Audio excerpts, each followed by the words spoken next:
And when the room got quiet, her heart started pounding so hard she could hear it in her ear. Because when you start to speak out and share your voice, it may make you feel some type of way. When you see the silence hit the room,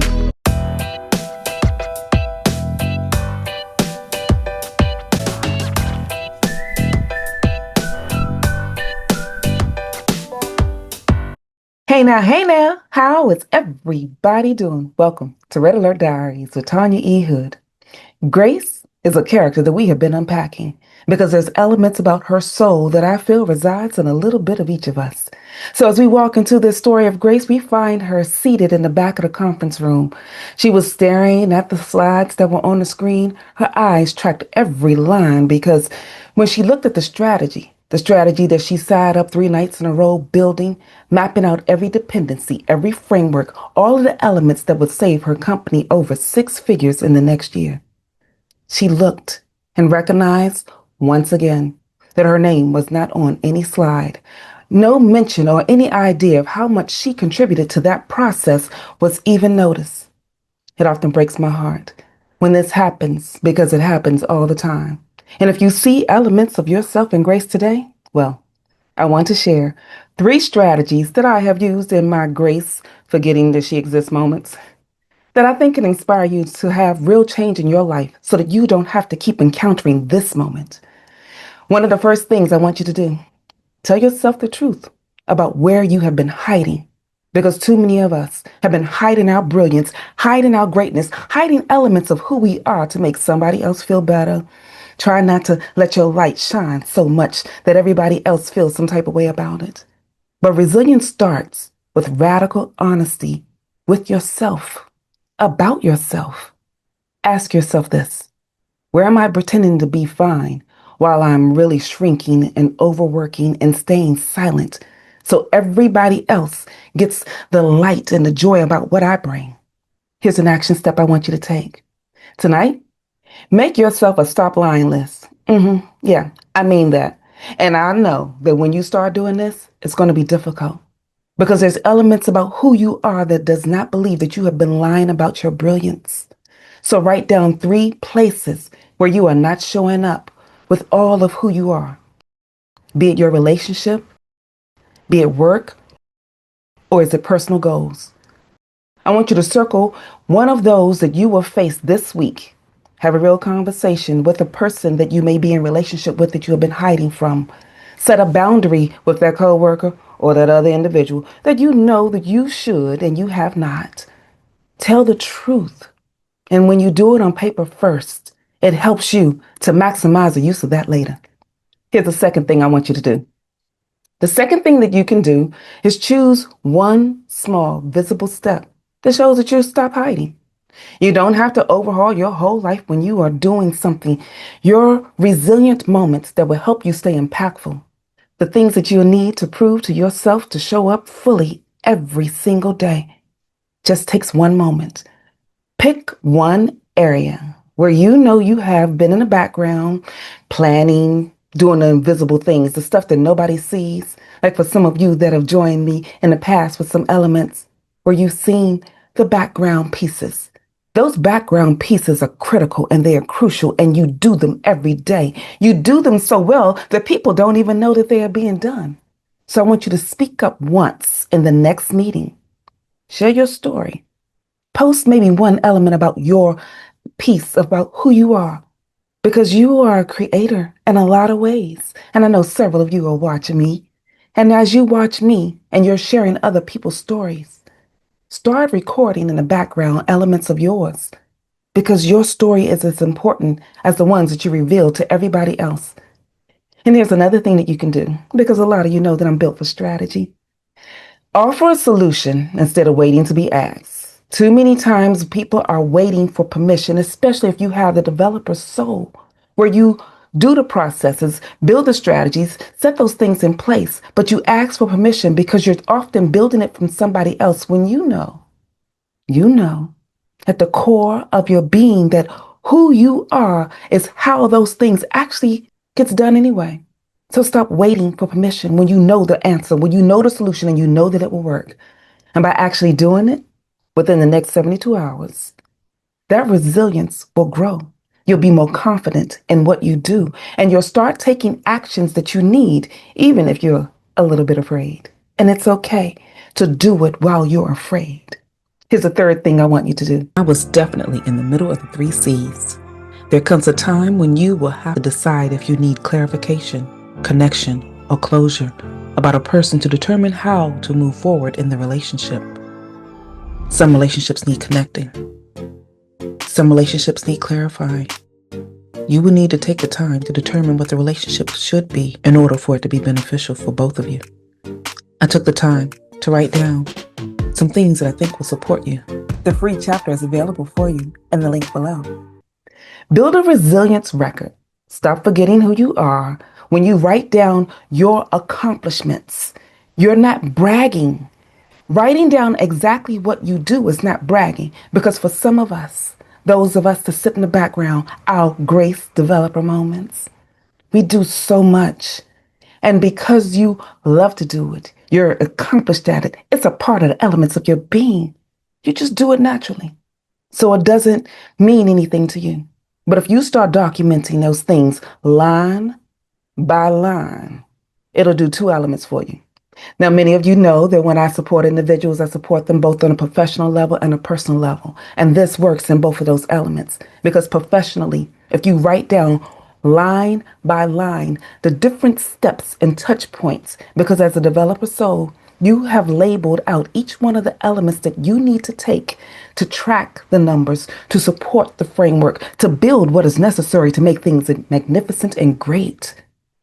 It's not just one thing. And when the world receives it, they think it's one magnificent thing, but you know the small microcosm moments that it took to build it. Write each one of them out, line by line. That way, if you are asked to do more, or if you are seeking that next level in your position where you want a promotion, you have a clear record of how much it took to get that deal done, to make that job work, to show the magnificent brilliance that already resides in you. Write it out. And on a personal level, because you're always the one that's creating things, doing stuff in the background, and like we shared last week, Grace's moments where she was helping her parents, because some of us that do all these great things, you're working double roles personally. Maybe you are raising your children, and you also have to go and support your parents as they get older as well. And if you find yourself in that position, you're doing a lot more than you anticipate, but you don't recognize it because you just show up. The resilient element of your being continues to show up regardless. Staying late, doing what's needed, in the dark, where no one else sees. Start writing it down. And when you start to do that, you'll be more mindful of your own power, because you'll begin to see evidence of it that cannot be argued. That resilience board that you'll be creating, the notes that you will start mapping out, you can start with just 5 if you need to, because it can be overwhelming for our developer brain when we start trying to do all the various touch points. Don't worry about all of that. Work on it over time, but don't dim down your light, because once you do this, you will find your moments just like Grace found hers. When after another day, when she was watching someone else present her work, she realized that she had been lying, not to others, but to herself, like some of us have been. She was lying when she said that she was content with being in the background. She was lying when she said that her voice did not matter. She was lying when she said that she was not ready, knowing that everything that everybody was doing to be ready relied on her skill set and her abilities. So when her team met once again, she decided to speak up. Her manager tried to glide past her accomplishments, but she shared what the strategy was that she put in place, that she built, what was needed to save the company all those millions of dollars that they were seeking from this meeting. She walked everybody through her framework, her logic, and gave them what they needed to support as far as the risks were concerned on that plan to ensure that they could do better. And when the room got quiet, her heart started pounding so hard she could hear it in her ears. Because when you start to speak out and share your voice, it may make you feel some type of way when you see the silence hit the room, because for the first time, You hear you, and they do too. So when the meeting ended, two things happened for her. First, Grace's director turned to her manager and said, "We need to make sure that Grace is on every future strategy call that we have. If she built that model, then she needs to be in the room when we make decisions about it." The second thing that happened to Grace was a coworker caught up with her in the hallway, and they stated to her, "I did not know that you had all of that in you. Where have you been hiding?" She smiled, not with arrogance, but with a quiet belief that this was her moment, that she indicated to her, "I've been here all this time. And now I just decided to stop lying to myself about staying small." Resilience for Grace did not arrive in one big dramatic comeback. It was those small moments and those three strategies that I shared with you that you can do along the way. Tell yourself the truth about what you're doing. Make one small change, one visible action that will help you stop hiding your power, and create your own resilience record that will help you maximize the elements of your life. Now, if anything that I've shared resonates with you, then it's time to reset. So comment, and share this information with others. But before I leave, I want to leave you with a next level note. See, those of you that are just being introduced to my next level notes, well, these are principles that I've applied in my life that I think can be a support to yours as well. And in this particular principle, I'm reminded of a story of a man who had his good job where he was serving and supporting. And as he continued to support, he found himself in a position where other individuals didn't know how much he thought about what happened in the background. They had no idea that it was because of all the efforts that he did unseen that things went well. He inspected damages, he made plans, he even dealt with opposition so that the leaders didn't even know that there was a problem. He helped build step by step what was needed along the way to make certain everything was okay.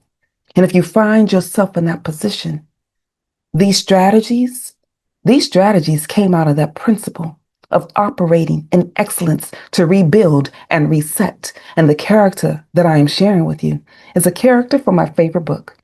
In my favorite book, the character's name is Nehemiah. And Nehemiah was charged with rebuilding a wall that will surround and take care of his people. For a lot of us that are resetting again and moving into a new direction, we have to rebuild elements of our being, rebuild elements that we let get lost, rebuild moments in our life that we have been hiding and not allowing the world to see. And today, I'm hoping that this moment in time, as Grace rebuilds herself, you get the chance to rebuild yourself as well. If anything that I've shared resonates with you, this is your time to reset. And if you want someone to join you on the journey, feel free to go to my website, tanyaehood.com. There you can click on the Work With Me tab and see the various ways that we can work with one another. In the meantime, this is Tanya E. Hood walking in my purpose, and I want you to do the same.